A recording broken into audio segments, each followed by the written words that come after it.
قوت و حوصلہ دے۔ آئیے ناظرین اپنے مہمان کی خدمت میں پہنچتے ہیں، اپنا اور آپ کا سلام پیش کرتے ہیں اور پھر آپ کی نیابت کرتے ہیں، سلسلے کو آگے بڑھاتے ہیں۔ قبلہ السلام علیکم ورحمۃ اللہ وبرکاتہ۔ وعلیکم السلام ورحمۃ اللہ۔ ایک بار پھر خوش آمدید عرض کرتے ہیں آپ کی خدمت میں، پروگرام ضیافت الہی میں شکر گزار ہیں۔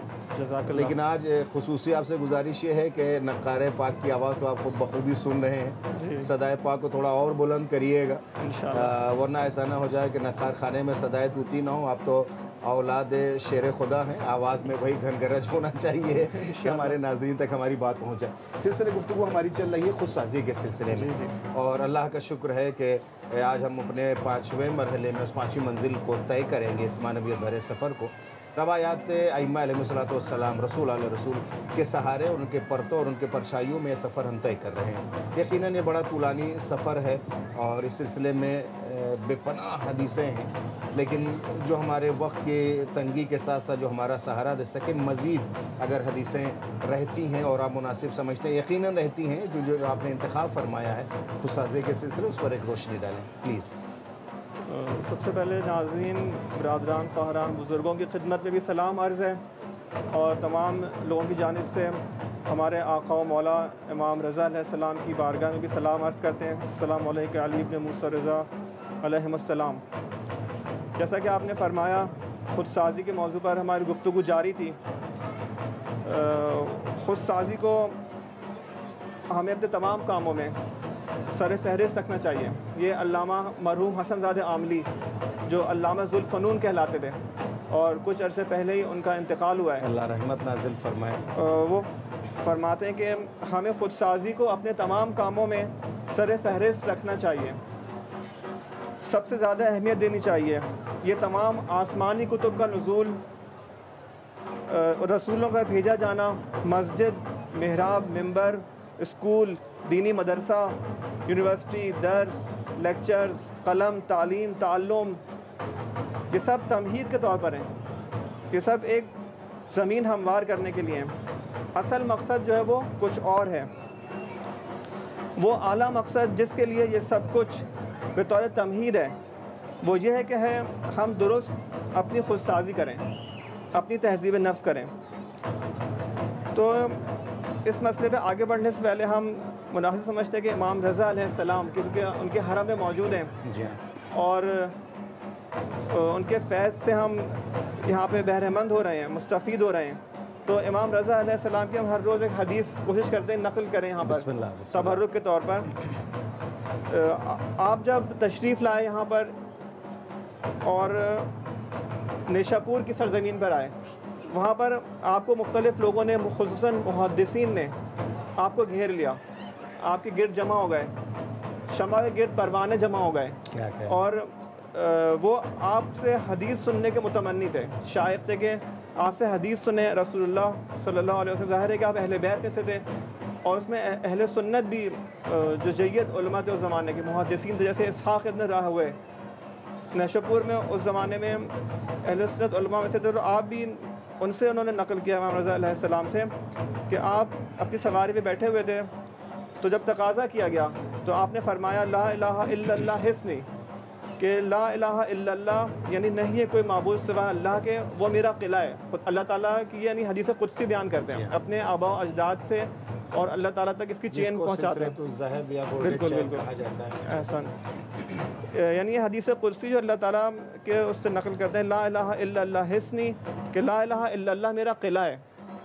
فمن دخل حسنی امن من عذابی، کہ جو شخص میرے قلعے میں داخل ہو جاتا ہے وہ میرے عذاب سے محفوظ ہو جاتا ہے اور امن و امان میں ہو جاتا ہے۔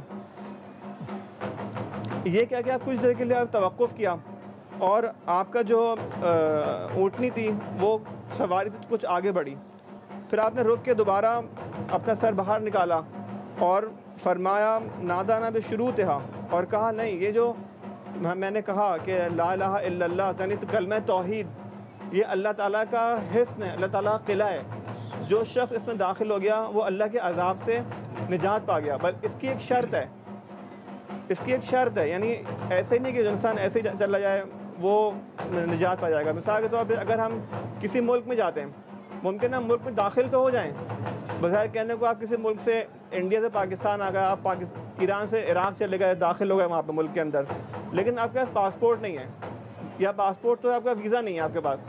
اگر آپ کے پاس ویزا نہیں ہوگا تو وہ آپ کو پولیس گرفتار کر لے گی, کیونکہ آپ ناجائز طور پر, غیر قانونی طور پر اس ملک میں داخل ہوئے ہیں. یا اگر آپ کسی گھر میں سے, قرآن کریم فرماتا ہے کہ کسی گھر میں داخل ہو تو اس کے صحیح راستے سے داخل ہو.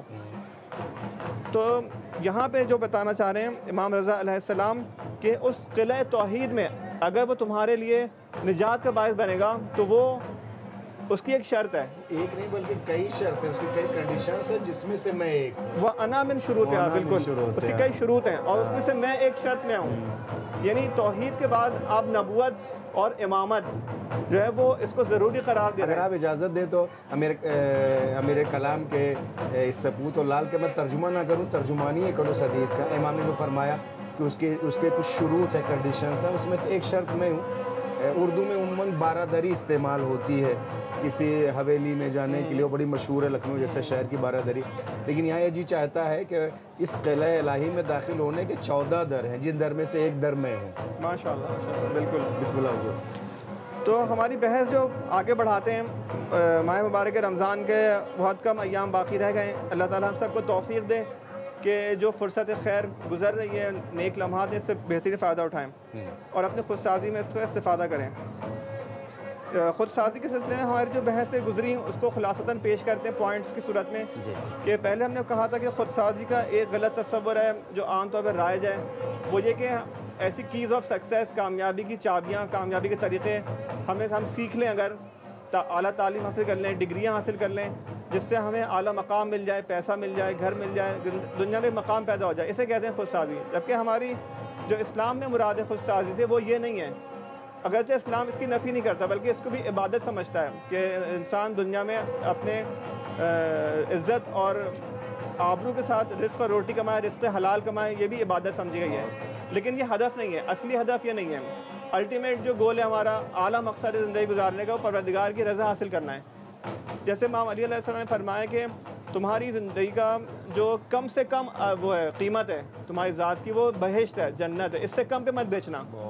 کم سے کم جنت, زیادہ سے زیادہ جو قیمت ہے وہ اللہ تعالیٰ کی رضا ہے, رضوان اللہ ہے. تو ہم جو اسلام یہ چاہتا ہے کہ ہم اپنی روح کو, اپنی شخصیت کو, اپنی نفس کو اور اپنی ذات کو اندر سے اس طرح سے بنائیں جو قرآن اور اہل بیت کے تعلیمات کے مطابق ہو, اور ہم رضا پروردگار حاصل کریں گے, اللہ تعالیٰ ہم سے راضی ہو, اور جب اس دنیا سے جائیں تو فرشتے ہمارے استقبال کو آئیں. قربان جاؤں امیر کائنات کے اس کلام پہ. جتنے کلمہ گویان پیغمبر ہیں دنیا کے کوش و کنار میں, جس بھی لب و لہجے اور زبان کا ہو, اور جتنی اللہ اسے عمر دیتا ہے, اس کی کوشش یہ ہوتی ہے کہ صاحب یہ ساری عبادتیں کیا ہو جائے, جنت مل جائے. بالکل. یعنی پوری عمر کا جو سودا کرتا ہے صرف ایک جنت کے لیے. اور امام یہ فرماتا ہے کہ کم ترین جو تمہارے نفس کی قیمت ہے وہ ایک جنت ہے جناب. بالکل. تو پھر اس میں ہم نے قرآن کریم سے کچھ آیات کا ذکر کیا تھا, جس میں یہ کہا تھا کہ روز قیامت تمام لوگ جو صاحب اولاد رہے ہوں گے, صاحب مال رہے ہوں گے, دنیا میں بڑے پیسے والے رہے ہوں گے, وہ سب خدا کے سامنے ان کی کوئی قیمت نہیں ہوگی سوائے اس بندے کے کہ جو اللہ کے پاس قلب سلیم لے کر آئے, پاک اور صاف دل لے کر آئے. اس کی صرف قدر ہوگی, وہ اس کو نجات دے سکتا ہے وہاں پہ اس عذاب الہی سے.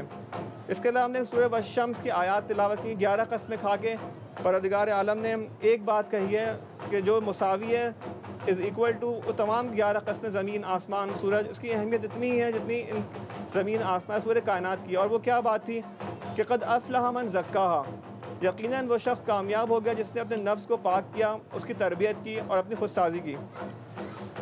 اس کے بعد ہم روایات پر آئے اور ہم نے روایات پہ مختلف روایات کی, جس میں ایک بات جو رسول اللہ صلی اللہ علیہ وسلم روایت نقل کی گئی مشہور روایت ہے کہ جہاد نفس جو ہے وہ جہاد اکبر سے تعبیر کیا گیا, اور کہا یہ سب سے بڑا جہاد ہے جس کے انسان کو اہمیت اس کو دینی چاہیے.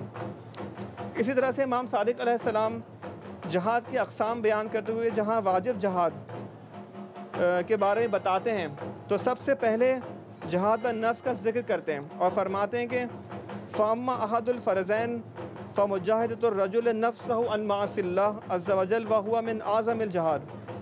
آپ فرماتے ہیں کہ جو 2 جہاد ہیں کہ جو کسی انسان پہ واجب ہیں اور وہ سب سے بڑا جہاد ہے, وہ کیا ہے؟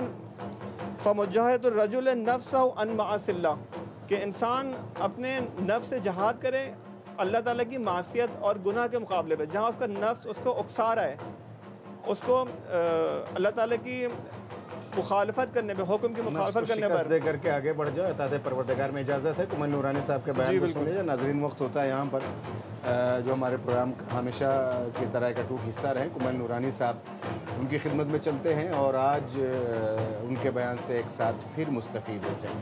کمل نورانی صاحب۔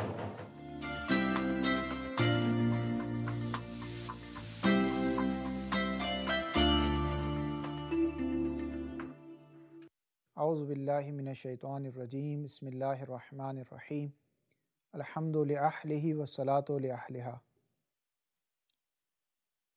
ایک بہت بڑی خصوصیت ہے جو رسول اللہ فرماتے ہیں مجھے نصیب ہوئی ہے، جو پروردگار کی طرف سے مجھے عطا ہوئی ہے، اوتیت جوامع الکلم، کہ مجھے ایک ایسی زبان پروردگار نے عطا کی ہے جس نے کلموں کو جمع کر لیا ہے۔ یعنی ایک شخص جو ممکن ہے 1 گھنٹے گفتگو کرے اور 1 گھنٹے تک جو مطالب، جو مفہوم، جو گفتگو آپ تک پہنچانا چاہے، رسول اللہ کہتے ہیں کہ مجھے یہ توفیق ہوئی ہے، مجھے یہ چیز عطا ہوئی ہے پروردگار کی جانب سے کہ میں وہی بات 2-3 کلمے کے اندر، 1 لائن کے اندر بیان کر سکتا ہوں۔ ایک شخص بعض اوقات کتاب لکھتا ہے 500 صفحات کی، 600 صفحات کی، آپ دیکھتے ہیں بعض افراد اسی کتاب کو 20, 30, 40, 50 صفحوں میں حل کر دیتے ہیں، کہتے ہیں یہی مطالب تھے۔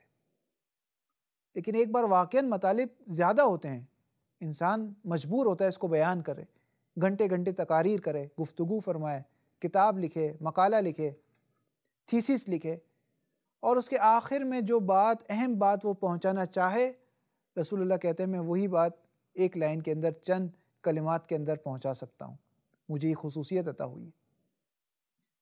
انہی خصوصیت میں سے ایک خصوصیت یہ حدیث یہ ہے، رسول اللہ نے فرمایا، حضرت ابو ذر غفاری سے فرمایا، یا ابا ذر فَإِذَا فَسَدَ كُلُّ شَيْءٍ فَمِلْحٌ لَهُ دَوَا وَإِذَا فَسَدَ مِلْحٌ فَلَيْسَ لَهُ دَوَا۔ ایک کلی دستور دے دیا، ایک کلی قاعدہ دے دیا کہ ابو ذر اس چیز کو یاد رکھو، اور تا قیامت بہترین دستور ہے یہ، اے ابو ذر اس چیز کو یاد رکھو، جب بھی کوئی چیز خراب ہونے والی ہو، فاسد ہونے والی ہو، تو نمک اس کی دوا ہے، اس پہ نمک لگا دو تو وہ فاسد ہونے سے بچ جائے گی۔ آج بھی آپ دیکھتے ہیں کہ بہت ساری چیزوں پر جو اس کو بچانا چاہتے ہیں، اس کی زندگی کو بڑھانا چاہتے ہیں، تو نمک اس میں سے ایک اہم عنصر ہے، ایک اہم ایلیمنٹ ہے۔ پرانے زمانوں میں مصر میں ممیز وغیرہ ہوتی تھی، ان کے اوپر بھی ایک خاص نمک لگایا جاتا تھا۔ تو جو بھی چیز فساد سے، خراب ہونے سے بچانا چاہتے ہو تو اس پہ نمک لگا لو۔ یہ نہیں بتانا چاہتے تھے، اس سے بعد والی بات اصل میں تھی، وَإِذَا فَسَدَ مِلْحٌ فَلَيْسَ لَهُ دَوَا۔ لیکن اے ابو ذر اس کو یاد رکھو، اگر خود نمک فاسد ہو جائے، نمک خراب ہو جائے، جس کا کام محفوظ کرنا تھا، جس کا کام بچانا تھا، اگر خود وہ فاسد ہو جائے پھر اس کی کوئی دوا نہیں۔ تو بعض افراد ایسے ہوتے ہیں کہ جن کا کام تربیت کرنا ہوتا ہے، جیسے استاد ہے، استاد کا کام طلاب کی تربیت کرنا ہے، جیسے عالم ہے، عالم کا کام معاشرے کی تربیت کرنا ہے۔ لیکن اگر خود یہی استاد اگر فاسد ہو گیا، ٹیچر اگر خراب نکل آیا، پھر کچھ بھی نہیں ہو سکتا۔ اگر عالم خراب ہو گیا، اذا فسد العالم فسد العالم، اگر عالم فاسد ہو جائے تو عالم فاسد ہو جاتا ہے، پوری دنیا فساد کا شکار ہو جاتی ہے۔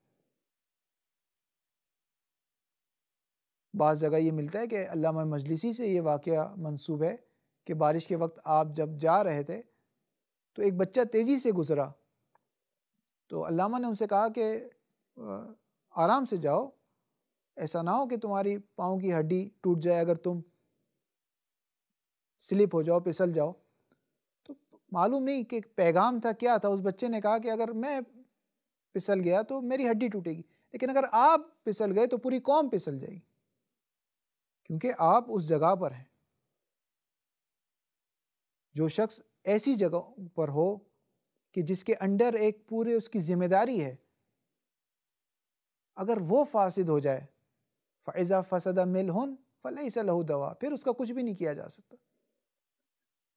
تو وہ شخص جو ان مقامات پر ہیں، چاہے وہ حکومتی افراد ہوں، حکومتی پوسٹ ہو، چاہے وہ دنیاوی، چاہے وہ دینی، جس منصب پر بھی ہیں، انہیں بہت زیادہ اپنے آپ کو دقت کے ساتھ لمحہ بر لمحہ اللہم لا تکلنی الی طرفۃ عین ابدا، پروردگار لمحے بھر کے لیے بھی، امام زین العابدین کی دعا ہے، پروردگار لمحے بھر کے لیے بھی مجھے اپنے حال پر نہ چھوڑنا ورنہ میں فاسد ہو جاؤں گا۔ اس دعا کے ساتھ کہ پروردگار متعال ہمیں سیرت نبوی پہ چلنے کی توفیق عطا فرمائے۔ وصلی اللہ علی محمد و آلہ الطاہرین۔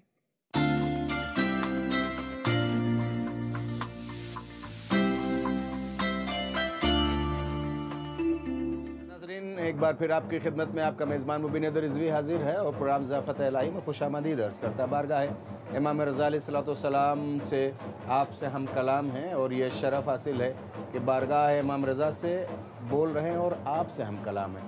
اللہ آپ کی حاجات کو پورا فرمائے، طاعت و عبادات کو قبول فرمائے، جتنے دن بچے ہیں انہیں غنیمت جانا جائے اور ان سانسوں کو صدیوں کا روپ دے دیا جائے تاکہ نہ اپنے آپ سے پچھتاوا ہو، نہ پیش پروردگار شرمندگی ہو۔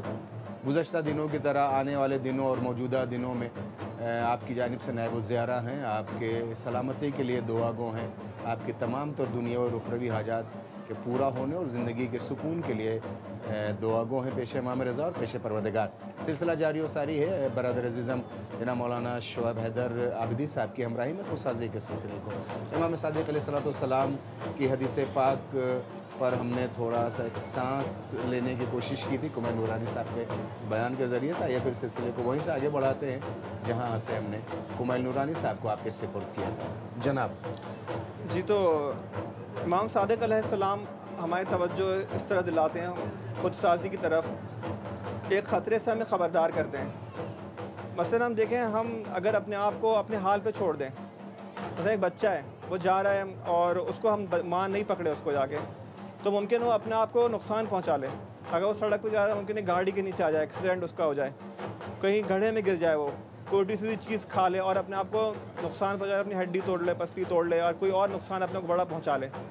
اسی لیے کہا گیا کہ بچے کے جو ہے وہ والدین اس کا خیال رکھیں، اس کے اوپر نظارت کریں، اس کے اوپر اور اس کے اوپر سپرویژن رکھیں اپنی۔ تو ہمارا نفس بھی جو ہے اگر ہم اس کو کھلا چھوڑ دیں تو وہ ایک بچے کی طرح سے وہ ہم کو جہاں اس کا دل چاہے گا وہ لے جائے گا ہم کو۔ وہ اگر جب ہم شہوت کی حالت میں ہوتے ہیں، جب ہم غضب کی حالت میں ہوتے ہیں، جب ہم کسی چیز سے رغبت رکھتا ہے ہمارا نفس اور ہم اس کو کنٹرول نہ کریں، اس کے اوپر چیک نہ رکھیں، سپرویژن نہ رکھیں اس کے اوپر، تو وہ ہم کو ایک ایسی ممکن ہے ایک ایسے گڑھے میں ڈال دے جہاں سے ہمارا نکلنا مشکل ہو، کہ بہت ہمیں نقصان پہنچا دے۔ اگر ہم فطری طور پہ دیکھیں تو ہم اگر اپنے آپ کو کنٹرول نہ کریں تو ہم جہنم کی آگ کی طرف ممکن اس میں گرفتار ہو جائیں۔ جیسے قرآن کریم میں ارشاد ہوتا ہے کہ قوا انفسکم و اہلیکم نارا، کہ اپنے آپ کو اور اپنے گھر والوں کو جہنم کی آگ سے بچاؤ۔ اس کا مطلب ہے قرآن کریم یہ جو ہمیں خبردار کر رہا ہے، یہ خطرہ پایا جاتا ہے ہمارے راستے میں، جو ہمارے آگے، جیسے آپ روڈ پہ جا رہے ہیں، ایک بورڈ لگا ہوتا ہے خبردار، آگے گڑھا ہے، آگے کام ہو رہا ہے، اگر آپ نے گاڑی کو احتیاط سے نہیں چلایا تو ممکن آپ کو ایکسیڈنٹ ہو جائے۔ تو یہاں پہ خداوند متعال نے جو آیات الہی بورڈ ہیں، یہ سائن بورڈز ہیں، یہ وارن کر رہی ہیں ہم کو، خبردار کر رہی ہیں کہ آگے خطرہ ہے، آگے آگ جل رہی ہے۔ اگر آپ نے اپنے آپ کو کنٹرول نہیں کیا تو ممکن آپ اس گڑھے میں گر جائیں، آگ کی لپیٹ میں آ جائیں۔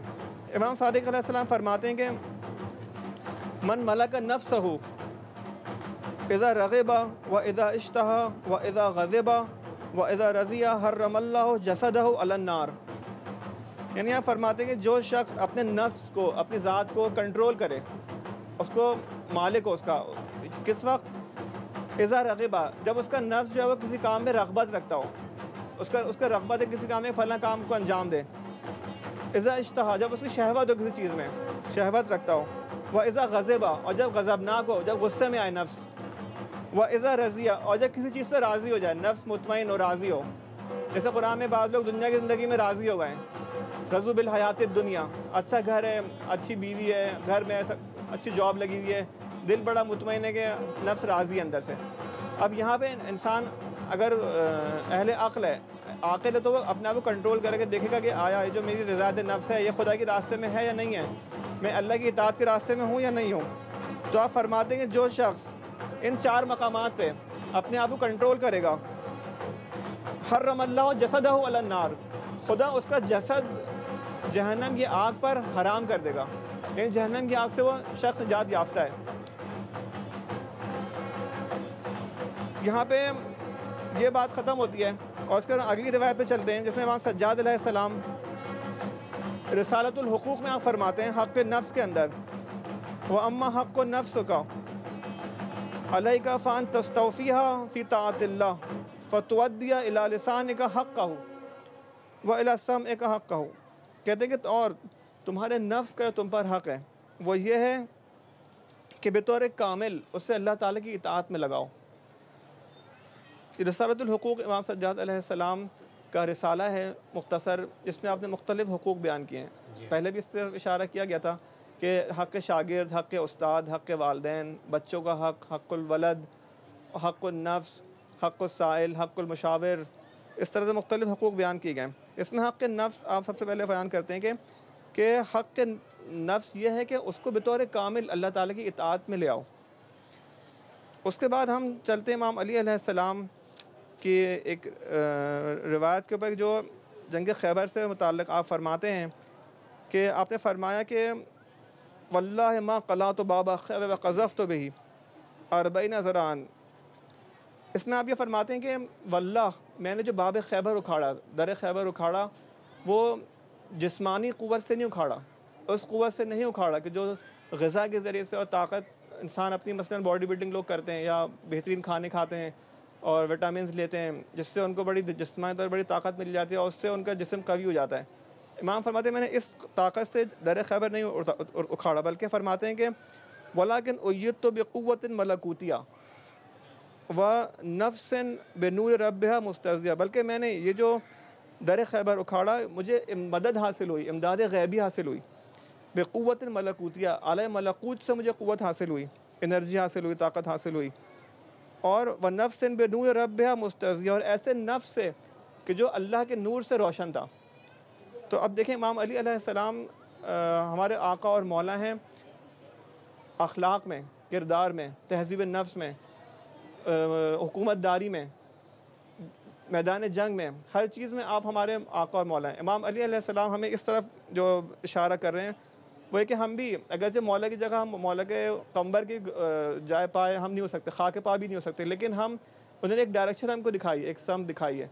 ہم اپنی بساط کے مطابق، اپنی کوشش کے مطابق اگر ہم خود سازی کریں، اپنے گناہوں سے اپنے آپ کو بچائیں اور ایمانی طاقت پیدا کریں، ہمارے نفس کے اندر بھی وہ الہی نور پیدا ہو جائے، تو ہم بھی ایسی طاقت اپنے اندر پیدا کر سکتے ہیں کہ جو ہم فوق العادہ اور غیر معمولی کام جو ہے وہ اپنی حد تک انجام دے سکیں۔ کائنات نے اشارہ بھی کیا اور اپنے گورنر کو لکھا بھی کہ میں واقعہ آپ کے نگاہ نشب الغا میں جو ہے کہ میں نے سنا ہے کہ تم رنگ برنگے دسترخوان پر گئے اور کیا، لیکن مجھے دیکھو کہ میں صرف 2 ٹکڑے روٹیوں پر اور صرف نمک پر گزارا کرتا ہوں، اور میں جانتا ہوں کہ تم علی نہیں بن سکتے ہو، لیکن اپنے تئیں جتنی کوشش کر سکتے ہو اتنی کوشش کرو اپنے آپ کو سجانے سنوارنے نفس کو کرنے کی۔ اگر آپ اجازت دیں تو سوال کے دوسری جانب آتے ہیں، وہ یہ کہ احادیث رسول علیہ السلام میں خود سازی اور اپنے نفس کو پاک کرنے، اس کے اپنے تمام تر بارے تقریباً 2 سے 3 دن تک ہم اس پر گفتگو کرتے رہے۔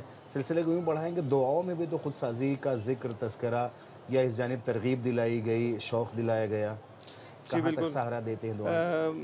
اس میں 2-3 دعائیں، ایک تو بہت تقریباً تمام دعائیں ایسی ہیں خود سازی کی طرف ہم کو لے جا رہی ہیں۔ ایک نہ کوئی پہلو باقاعدہ اس میں میرے خیال سے PhD کے جو تھیسس ہے وہ لکھنے چاہیے ہمیں اپنی دعاؤں کے اوپر۔ دعا ابو حمزہ صومالی ہے، دعا افتتاح ہے، دعا کمیل ہے، مناجات شعبانیہ ہے، مناجات امیر المومنین مسجد کوفہ کے اندر ہے، اور مناجات 5 اشہر ہے جو 15 مناجات ہیں مفاتی کے اندر۔ یہ سب بہترین دعائیں ہیں، اور اس کے علاوہ سینکڑوں دعائیں کہ جو واقعاً ایک تھیسس اور ریسرچ پیپر کا موضوع بن سکتی ہیں، ایک جملے کے اوپر واقعاً۔ تو اس میں ہم ایک دعا مناجات شاکین جو ہے اس میں سے پڑھتے ہیں، ایک دعا کا ایک جملہ، جس میں امام سجاد علیہ السلام فرماتے ہیں یہ مناجات 5 اشہر میں سے جو 15 مناجات ہیں، مناجات الراجین امیدواروں کی مناجات، مناجات المفتقرین فقیروں کی مناجات، مناجات الزاہدین دنیا میں زہد بے رغبتی رکھنے والے لوگوں کی مناجات، اور اسی طرح سے ایک مناجات میں سے مناجات شاکین کی، شکوہ کرنے والوں کی مناجات، جو لوگ شکوہ کرتے ہیں۔ ایک وقت ہے کہ ہم جاتے ہیں، ہم گورنر کے سامنے، پولیس افسر کے سامنے یا کسی حکومتی افسر کے سامنے شکوہ کرتے ہیں، دنیا کسی پیسے والے کے سامنے اپنی ناداری کا شکوہ کرتے ہیں۔ یہ شکوہ امام سجاد علیہ السلام فرما رہے ہیں، ہمارے لیے درس ہے اس میں کہ آپ یہ شکوہ نہ مال کا ہے نہ دولت کا ہے، بلکہ یہ شکوہ اس میں نفس کا شکوہ کر رہے ہیں پروردگار کے سامنے۔ تو اب دیکھتے ہیں کیا شکوہ ہے اس میں۔ اس کا ایک جملہ میں عربی پڑھتا ہوں، پھر بعد میں جو اس کا ترجمہ پیش کریں گے مختصر۔ الہی کا اشکو نفسن بالسوء امارتن و الی الخطیۃ مبادرتن و بمعاصی کا مولعتن، اور پھر آگے جو چل رہا ہے اس میں نفس سے متعلق جو ٹکڑا ہے جو ہمیں خود سازی کی طرف لے جا رہا ہے، اہمیت کو بیان کر رہا ہے، اس کا ہم نے صرف انتخاب کیا ہے۔ اس دعا میں سے پوری دعا یہ نہیں ہے۔ اے معبود، میں تجھ سے اپنے نفس کی شکایت کرتا ہوں جو برائی پر اکسانے والا اور خطا کی طرف بڑھنے والا ہے، وہ تیری نافرمانی کا شائق اور تیری ناراضی سے ٹکر لیتا ہے، وہ مجھے تباہی کے راستوں پر لے جاتا ہے، اس نے مجھے تیرے سامنے ذلیل و تباہ حال بنا دیا ہے، یہ بڑا بہانے ساز اور لمبی امیدوں والا ہے، اور اگر اسے تکلیف پہنچے تو چلاتا ہے، اگر آرام پہنچے تو چپ رہتا ہے، کھیل تماشے کی طرف زیادہ مائل ہے اور غفلت اور بھول چوک سے بھرا پڑا ہے، مجھے تیزی سے گناہ کی طرف لے جاتا ہے اور توبہ کرنے میں تاخیر کرتا ہے۔ تو اب یہ دیکھیں امام سجاد علیہ السلام جب یہ فرما تو ہماری جو فریضہ ہے وہ روشن ہے کہ ہمارا کیا صورتحال ہوگی ہماری، کہ آپ نفس کی شکایت کرتے ہیں پروردگار کے سامنے کہ جو خطا کی طرف بڑھنے والا ہے، نافرمانی کا شائق ہے، بہانے ساز ہے، ذلیل و تباہ حال کر دیتا ہے، اور کھیل تماشے کی طرف زیادہ مائل ہے، غفلت اور بھول چوک میں پڑا رہتا ہے، اور تیزی کے ساتھ گناہ کی طرف لے جاتا ہے۔ تو جب ایک ایسا نفس ہمارے پاس ہے کہ جو یہ ہم کو ہمارے یعنی گڑھے کی طرف دھکیل رہا ہے، ہمیں جہنم کی طرف بھیج رہا ہے، گناہ کی طرف مائل کر رہا ہے ہم کو، تو کیا آیا وہاں پہ ضرورت نہیں ہے کہ ہم اپنے آپ کو چیک رکھیں، اپنے اوپر کنٹرول کریں اور اپنی خود سازی کے اوپر، اپنی تہذیب نفس کے اوپر پوری توجہ دیں اور اس مسئلے کو بہت ہی سنجیدگی سے لیں؟ اس کو امام نے جو پیش پروردگار اپنے نفس کا اور ایسے نفس کا جو سوائے خرابیوں اور بربادیوں کے سوا کسی اچھی جانب نہیں لے جاتا ہے، شکوے کے بعد اگر اس کے قلب متن سے ایک معنی نکالا جائے تو شاید امام کا ایک خواہش، تمنا، التجا پیش پروردگار معبود اس نفس سے میں پناہ مانگتا ہوں، تیری مدد کا طلبگار ہوں۔ بالکل قبلہ یہ سلسلہ جاری تو ہے، لیکن خود سازی سے پہلے خود شناسی کی بھی ضرورت ہوتا یہ ہے کہ دنیا میں میدان جنگ کی بات کروں، کہیں بھی کوئی جو بٹالین ہوتی ہے، اٹیک کرنے سے پہلے، حملہ کرنے سے پہلے جنگی اصول یہ ہے کہ پہلے ایک کمپلیٹ انفارمیشن ہونا چاہیے اس سلسلے میں، ایریا کیسا ہے، دشمن کتنا ہے، کس جگہ پر ہے، جہاں انہوں نے پڑاؤ ڈال رکھا ہے، کہ وہ ساری جنگی جو ٹیکنیک ہوتی ہے اسے جاننے کی ضرورت، پھر اس کے بعد اٹیک کیا جاتا ہے، اور اگر ڈیفینس رہا تو اس کے اپنے اصول ہوتے ہیں۔ تو یہ جس کو ہم ایک طرح کا اٹیک ہی کرنا جا رہے ہیں، جنگ ہے ہماری نفس سے، اپنے بھی اندرونی نفس سے، تو ضرورت ہوگی کہ کمپلیٹلی انفارمیشن اور مکمل ہمیں اس کی شناخت و معرفت ہونی چاہیے، پھر اس کے بعد اس کی خودسازی یا اس کی مرمت کی جائے، اس کی دیکھ بھال کی جائے۔ کیا کہنا چاہیں گے آپ؟ جی ہاں، یہی جیسے آپ نے فرمایا، بہت بہترین بیان دیا آپ نے اور مسئلے کو آپ نے حل کر دیا ایک جملے کے اندر۔ بات یہ ہے کہ انسان کوئی بھی کام کرنے جاتا ہے، دنیا کا طریقہ کار ہے عام عقلاء کا کہ کوئی بھی کام شروع کرنے سے پہلے اس کا عموماً ایک کورس کرایا جاتا ہے، ایک سرٹیفکیٹ دیا جاتا ہے کہ پھر کہا جاتا ہے کہ اب آپ جا کے اس کام کو شروع کریں۔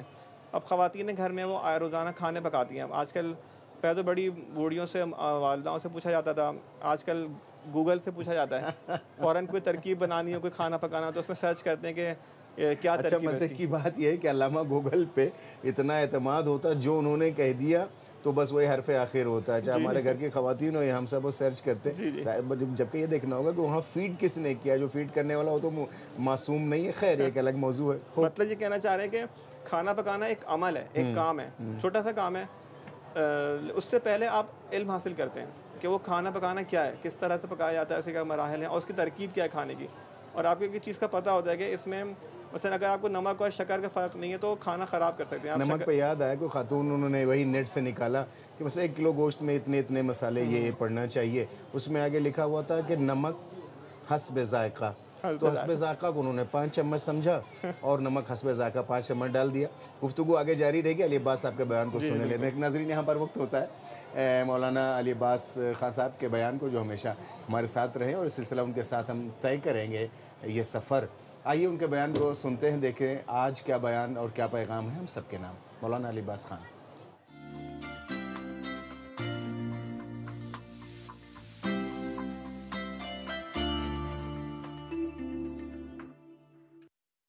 اعوذ باللہ من الشیطان الرجیم.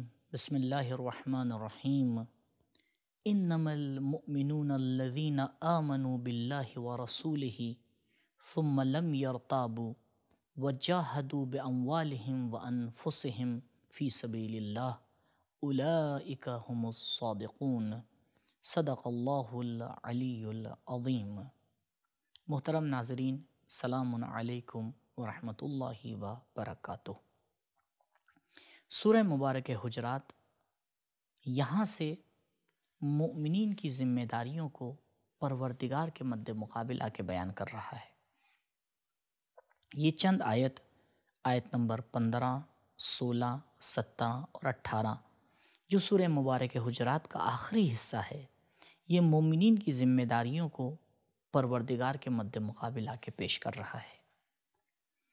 پہلی ذمہ داری جو آیت نمبر 15 میں جس کی طرف اشارہ کیا گیا ہے وہ دین میں ثبات قدمی ہے.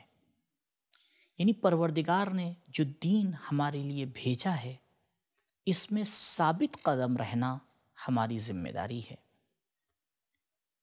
پروردگار مومن کی جب تعریف پیش کر رہا ہے اور بتا رہا ہے کہ مومن کسے کہتے ہیں تو انما المؤمنون الذین آمنوا باللہ ورسولہ، فقط اور فقط مومن وہ لوگ ہیں جو اللہ اور اس کے رسول کے اوپر ایمان لے کے آئے ہیں، ثم لم یرتابوا، اور اس کے بعد وہ کسی شک کا شکار نہیں ہوتے. انہیں دین کے بارے میں کوئی شک نہیں ہوتا کہ وہ دوبارہ پلٹیں اور سوچیں کہ یہ دین صحیح ہے یا صحیح نہیں ہے. البتہ آپ جانتے ہیں کہ اس طرح سے ثبات قدمی دین کے اندر اسی وقت ممکن ہے کہ جب ہمارا دین سمجھداری کے ساتھ ہو. اگر تقلیدی دین ہوتا ہے اور اس کے کہنے کے اوپر ہم دین کے اوپر ایمان لے آتے ہیں اور اس کے اندر غور و خوض نہیں کرتے ہیں تو ہر وقت اس میں شک اور شبہے کا امکان رہتا ہے. لیکن جب انسان سمجھداری کے ساتھ ایمان لے کے آتا ہے تو وہ دین کے اندر ثابت قدم ہو جاتا ہے. آپ دیکھیں بہت سی باتیں جو لوگ ہم سے بتاتے ہیں ہم اس میں شک کرنے لگتے ہیں، کیونکہ کوئی دوسرا انسان یا تو اس بات سے ہٹ کر ہمیں کوئی بات بتاتا ہے یا بالکل اس بات کے اپوزٹ کوئی بات ہمیں آ کے بتاتا ہے. یہاں پر انسان پریشان ہو جاتا ہے کہ پہلے والی بات کو مانوں یا دوسرے والی بات کو مانوں. اب یہ اس کا بھروسہ ہوتا ہے کہ اس کو بات کو ماننے پر مجبور کر دیتا ہے. جس کا بھروسہ زیادہ ہوتا ہے وہ اس کی بات کو مانتا ہے. لیکن اگر انسان اس بات کو سمجھ جائے کہ یہ بات صحیح ہے، کسی کے کہنے کی وجہ سے نہیں بلکہ خود تحقیق کے ساتھ، خود غور و فکر کے ساتھ، خود علم کے ساتھ اس بات کو آ کے قبول کرتا ہے اور مانتا ہے اور سمجھتا ہے. ثم لم یرتابوا، یہ لم یرتابوا کی منزل کے اوپر ہے. یعنی یہ وہ انسان ہے کہ جسے اب دینی معاملات میں کوئی شک و شبہ نہیں ہوگا. یہ وہ انسان ہے کہ جو جانتا ہے کہ یہ دین حق ہے، اب بغیر کسی شک اور شبہے کے وہ قدم آگے بڑھائے گا. اسی لیے قرآن شیطان کے ہتھ کنڈوں میں سے ایک ہتھ کنڈا یہ بیان کرتا ہے کہ شیطان تمہیں شک میں ڈالنا چاہتا ہے. شیطان نہیں چاہتا کہ تم ذمہ داری کے ساتھ اپنے اسلامی احکام کو آ کے عمل کرو. جیسے جیسے شک آتا ہے ویسے ویسے عمل ہلکا پڑ جاتا ہے. آئیں پروردگار سے دعا کریں، بار الہ ہمیں توفیق دے کہ ہم صحیح دین کو قبول کرنے کے بعد اس میں شک نہ کریں اور اس طرح سے اس کو تھامیں جس طرح سے تھامنے کا حق ہے۔ آمین یا رب العالمین۔ والسلام علیکم ورحمۃ اللہ وبرکاتہ۔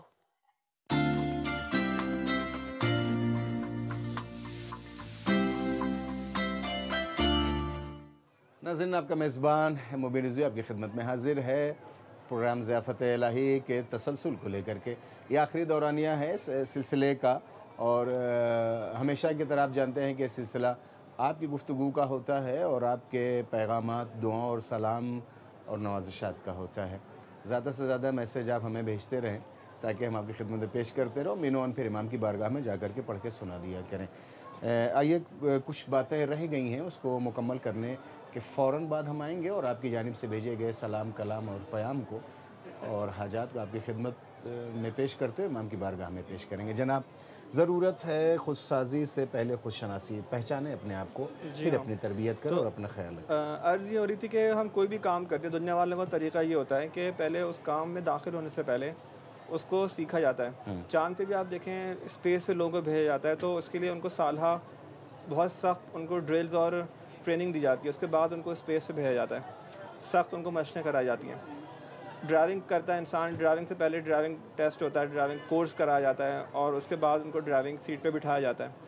تو کیسے ہو سکتا ہے کہ ہم اپنے نفس کی جو ڈرائیونگ ہے اس کے سیٹ پہ بیٹھیں اور بغیر سیکھے، بغیر نفس کو پہچانے، اگر آپ کو نہیں پتا ہو گیئر کسے کہتے ہیں، کلچ کہاں ہے اور اسپیڈ بریکر کہاں ہے اور گاڑی کے اندر مختلف پارٹس ہیں، اس کو نہیں پتا ہو تو ہم گاڑی نہیں چلا سکتے۔ بہت مشکل ہے ہمیں گاڑی کو چلانا، ہم ایکسیڈنٹ کرنے کی طرف جائیں گے۔ تو خود سازی بھی ایسی چیز ہے، اس کو خود سازی کرنے سے پہلے ہم جس چیز کو ہم بنا رہے ہیں، اس کی تربیت کر رہے ہیں، وہ انسان ہے۔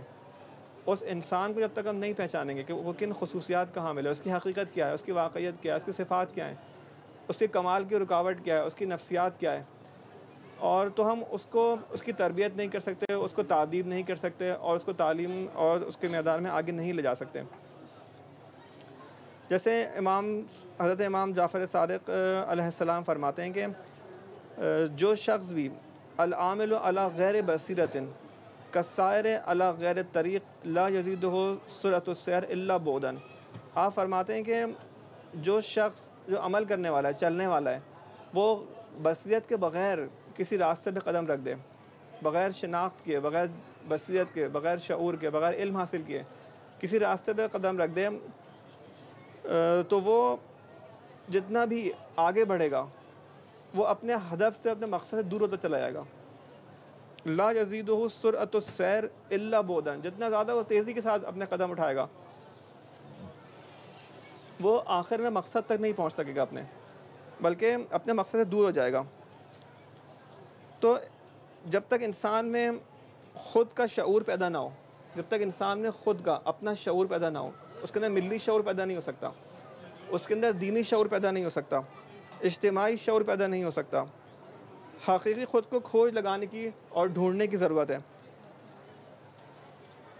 اگر ہم خود کو اپنی شناخت کو نہیں کریں گے اور اپنے آپ کو نہیں پہچانیں گے، اس کام کو اپنے ذمہ نہیں لیں گے تو ممکن ہے ایک کاذب شناخت اس جگہ پہ آ کے بیٹھ جائے۔ جیسے آپ دیکھتے ہیں بعض اوقات جہاز جو ہے وہ ہائی جیک ہو جاتا ہے، وہ پائلٹ کو اپنی مرضی سے چلا رہا ہوتا ہے، یا گاڑی چوری ہو جاتی ہے، اغوا ہو جاتی ہے، جو اس کا اصل مالک ہے اس کے بجائے ایک چور آ کے بیٹھ جاتا ہے اس گاڑی کی ڈرائیونگ سیٹ کے اوپر۔ اب وہ چور اپنی مرضی سے گاڑی کو لے کے جائے گا، پلین چل تو رہا ہوتا ہے لیکن شاید اس مقصد پہ نہیں جہاں اسے جانا چاہیے۔ احسن، وہ چل تو رہا ہوتا ہے، ممکن ہے بہت تیزی کے ساتھ چل رہا ہو، دیکھنے والا تعجب کرے، ارے واہ کتنا تیز اس کی رفتار ہے، کتنا زبردست طریقے سے چل رہا ہے، لیکن وہ اپنے مقصد سے دور ہے۔ تو اس لیے اگر ہم یہ کام خود سے نہیں کریں گے تو کوئی اور آ کے ہماری جگہ پہ بیٹھ جائے گا اور پھر وہ اس کو چلائے گا، اور وہ انہی چیزوں میں سے مختلف چیزیں ممکن ہے شیطان ہو جو ہماری جگہ پر آ کے بیٹھے اور ہم کو چلا رہا ہو۔ زندگی ہماری ہے، بیوی بچے ہمارے، کام ہمارے، لیکن پیچھے شیطان اسے کار فرما ہے، اس کے اشاروں پر چلنا۔ یہ ہمارا نفس امارہ ہے، ممکن ہمارا نفس امارہ ہو کہ جو برائیوں کا حکم دیتا ہے وہ ہمارے پیچھے ہو، جو ہمیں چلا رہا ہو۔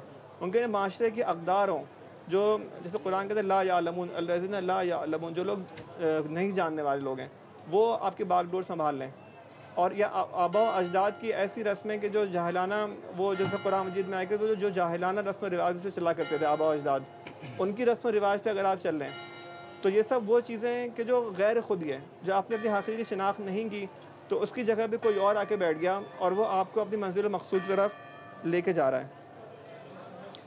تو یہاں پہ انہیں جھوٹے جو مدعیان ہیں، جو مدعی ہیں یعنی دعوے دار ہیں، انہیں میں سے انسان کا جسم ہو سکتا ہے، اس کی شہوات ہو سکتی ہیں، اس کا نفس ہو سکتا ہے، معاشرہ ہو سکتا ہے، کہ جو اس کی جگہ پہ آ کے بیٹھ سکتا ہے اور اس کو آگے چلا سکتا ہے۔ بظاہر یہ ہوتا ہے کہ ورم انسان کے جسم پر ہوتا ہے اور اسے وہ صحت سمجھ بیٹھتا ہے، بالکل۔ تو خود تو اس کی نگاہیں دھوکہ کھا سکتی ہیں یا غلط راہی اسے ہو سکتا ہے، کہتے ہیں کہ نہیں ماشاءاللہ بڑی اچھی فٹنس ہے اور آپ کی صحت اچھی ہو رہی ہے، لیکن کبھی بھی طبیب اور دلسوز طبیب آپ کے ورم کو صحت نہیں بتائے گا۔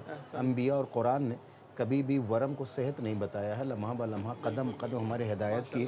آئیے سلسلے کو اور آگے بڑھاتے ہیں کہ قرآن مجید کی روح سے خود شناسی کی کیا اہمیت ہوگی۔ میرے خیال سے تقریباً 1 سے 2 منٹ ہمارے پاس ہے، اس کے بعد ہم آ جائیں گے میسیجز کی جانب۔ قرآن کریم میں جہاں پر آیات آفاقی کا ذکر کیا گیا، یعنی آفاق سے مراد زمین، آسمان، کائنات، شب و روز کا آنا جانا اور ہمارے جسم کی خلقت وغیرہ وغیرہ، پوری کائنات کا بہترین نظام چل رہا ہے، یہ ایک آیات الہی میں سے اللہ تعالیٰ کی نشانیاں ہیں۔ یہ پانی کا برسنا، یہ انسانوں کا مر جانا، دنیا میں بچوں کا پیدا ہونا، ان کے رزق آنا، ماں کے دل میں محبت ہونا بچے کا، کس طرح سے خدا متعال نے ایک گہوارے کی طرح سے اس دنیا کو ہمارے لیے آمادہ کیا ہے کہ ہمارے لیے ضرورت کی ہر چیز موجود فراہم کر دی یہاں پر، تو یہ اللہ تعالیٰ کی نشانیاں ہیں۔ اسی طرح سے خداوند متعال جہاں قبلہ اگر آپ اجازت دیں، ممنون کرم ہو چکے، کل سے وعدہ ہو جا رہا ہے اور ہم میسیجز نہیں ہمارے ممنون کرم ہے، اس سلسلے کو چونکہ ایک تفصیل طلب ہے، کل انشاءاللہ اس پہ گفتگو کریں گے اور سلسلے کو آگے بڑھیں گے۔ ناظرین معذرت چاہتے ہیں، کل ہم آپ کے میسیجز کو جلد سے جلد نہیں پڑھ سکے وقت کی تنگی کے سبب۔ آج ہم یہ کوشش کرتے ہیں کہ جتنا وقت ہمارے پاس ہوتا ہے ہم آپ کی خدمت میں حاضر ہو جائیں، جو بچ جائے گا وہ کل آپ کی خدمت میں۔ بسم اللہ الرحمن الرحیم۔ السلام علیکم یا علی ابن موسیٰ رضا علیہ السلام۔ السلام علیکم یا ضامن آؤ، خدایا تمام مومنین و مومنات کی نمازیں دعائیں روزے قبول فرما، محمد و آل محمد کے صدقے میں، الہی امین۔ کل کا روحانی پروگرام روحانی دہلیز سے روحانیت رمضان المبارک بہت عمدہ تھا۔ پروردگار محمد و آل محمد کے صدقے میں آپ کو اور آپ سائٹ کی پوری ٹیم کو جزائے خیر عطا فرمائے، ممنون کرم، جو ہمیں اتنی دور سے امام رضا علیہ السلام کی بابرکت حرم سے سحری کی برکتیں اور رحمتیں حاصل کرنے میں مدد دیتا ہے۔ اللہم عجل لولیک الفرج کنیز مہدی خار بے پناہ شکر گزار اتنی اچھی دعاؤں اور اتنے اچھے لب و لہجے میں، سلامت رہیں، شاد رہیں۔ لبیک یا رسول اللہ، لبیک یا امام، تاجدار امامت کے 8ویں چراغ امام علیہ السلام اور کریم اہل بیت بی بی فاطمہ معصومہ کم کی عظمت پر بے حساب درود و سلام کے تحفے پیش کرتے ہیں۔ انتہائی قابل احترام مبین بھائی مولانا صاحب اور سائی ٹی وی کی پس پردہ تمام حسینی ورکرز کی خدمت میں سلام عرض کرتی ہوں۔ مبین بھائی، میں اور بھی اسلامی چینلز دیکھتی ہوں، لیکن جس خوبصورتی کے ساتھ آپ کی ٹیم کے کیمرے مین امام علیہ رضا السلام کے حرم کے مناظر سے ہمارے گھروں کو نورانی و معطر کرتے ہیں، ان کو جتنا خراج تحسین پیش کیا جائے کم ہے۔ آپ جس طرح سے ہمارے لیے دعا گو ہوتے ہیں، ہم سب شب و روز آپ سب کے لیے دعائیں کرتے ہیں، جیسے ماہ رمضان المبارک کا اختتام ہمیں اداس کر دیتا ہے، اسی طرح آپ کا پروگرام بھی ہمارے اندر بہت ہی حسین یادیں چھوڑ جاتا ہے۔ مبین بھائی، اس پروگرام کو ہمیشہ یوں ہی جاری رکھیے گا۔ اللہ تعالیٰ آپ کو اور آپ کی پوری ٹیم کو عزت و صحت اور ایمان کی سلامتی والی زندگی عطا فرمائے۔ اللہ تعالیٰ آپ سب کو دین و دنیا کی نعمتوں سے مالا مال فرمائے۔ اللہم عجل لولیک الفرج۔ التماس دعا Mrs Shozab Hasan and family, Narowal, Pakistan. شکر گزار ہیں، میں کن کن جملوں کا شکریہ ادا کروں؟ انشاءاللہ کوشش ہماری یہ ہوگی، اور جینے کا سلیقہ لائیو جو ہم پیش کر رہے ہیں وہ ہفتے بھر ہوتا ہے انشاءاللہ، میرے خیال سے بدھ اور جمعرات میں آپ کی خدمت میں حاضر ہوتا ہے، تو پھر حاضر ہونے کی کوشش کروں گا۔ السلام علیکم یا علی مدد، رائے علی نواز فرام اسلام آباد پاکستان۔ آپ کا پروگرام بہت شوق سے 3 سالوں سے دیکھ رہے ہیں۔ ایک پروگرام صلوات درود پاک کی فضیلت اور اثرات پر ضرور کریں۔ میں شرمندہ ہوں نواز بھائی، میں ضرور انشاءاللہ قم پہنچنے کے بعد سلسلہ جاری و ساری رکھیں گے، کیا کریں وقت پھر ہمارے ہاتھ سے جا رہا ہے۔ السلام علیکم مبین بھائی، امام رضا السلام کے روزے پر ہمارے لیے دعا کریں، مجھے اولاد کے عطا فرمائیں، انشاءاللہ ضرور ہم آپ کے لیے دعا گو ہیں۔ اور بھی کچھ میسیجز رہ گئے، لیکن وقت کی تنگی کے سبب میں آپ کی خدمت میں حاضر نہیں ہو سکتا۔ کل انشاءاللہ حاضر ہوں گے، نئے میسیجز، نئے موضوع اور پرانے مہمان کے ساتھ۔ جہاں کہیں بھی اپنا بہت خیال رکھیے گا۔ اللہم عجل لولیک الفرج۔ آپ کا مبین آپ سے اجازت چاہتا اپنے مہمان کے ساتھ، خدا حافظ۔